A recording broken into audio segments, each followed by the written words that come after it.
What's going on, guys? It's Groove back again with another one from the 12 Rules of Life by Jordan Peterson. In today's video, we're going to be going over Rule 7. Pursue what is meaningful, not what is expedient in life. So he kicks this one off really quick and hard. He's like, life is suffering. That's all it is. And that is the truth. Like, your entire life is suffering. So if life is suffering, what should we do about that? You know, should we pursue pleasure? So we just live for the moment? The fact that life is suffering has made a lot of people justify pursuing those things, you know, the things that are just pleasurable and just here for the moment.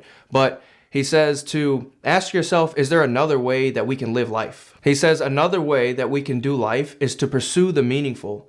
And he says we can do this through delayed gratification, putting off something present for today for something more meaningful in the future. And this only comes about through hard work and sacrifice. Not only does delayed gratification, it gets us a better life in the future, he says it also regulates our current impulses for the present.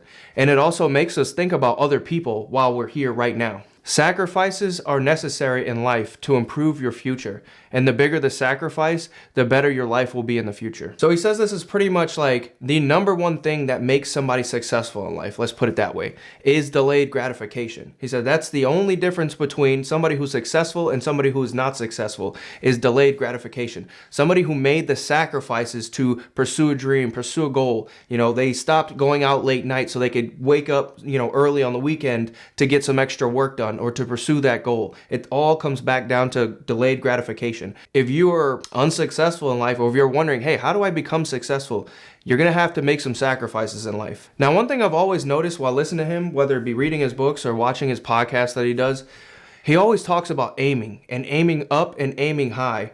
If you're not where you want to be in life, maybe you are not aiming correctly. You are not, again, making those sacrifices to aim properly at your target. And because people don't usually do that, they want to blame the world around them for their faults and their failures.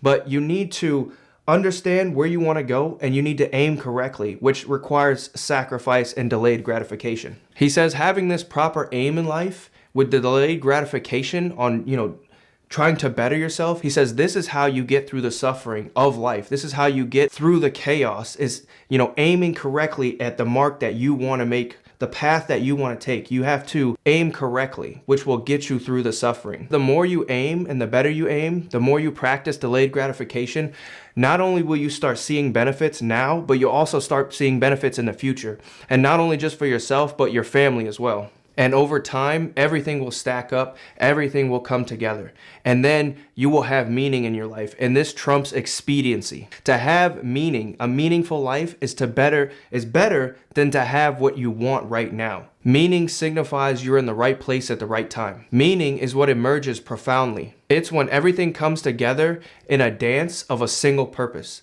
Do what is meaningful, not what is expedient. And with that, that's pretty much this chapter. I really like this chapter. Again, I'm probably not going to go over all of these, but just some of these really stuck out. And this one really stuck out because a lot of people are just living for today, living for the moment. And, especially when I try to talk to people like, hey, what is your 5-year plan? What are you trying to do with your life in 10 years? And nobody has that plan. Nobody's even thinking about that. It's just, how do I get to next week? How do I get to the next paycheck? Because we have that mindset, it makes your life full of chaos. And so if we could just start small and pursue what is meaningful in our lives, that will get us out of that short-term mindset, and we'll stop doing what is expedient, and we'll start pursuing what is more meaningful in our lives. And so with that, go ahead and hit a like and subscribe if you haven't already. I'll catch you guys in that next one. Peace.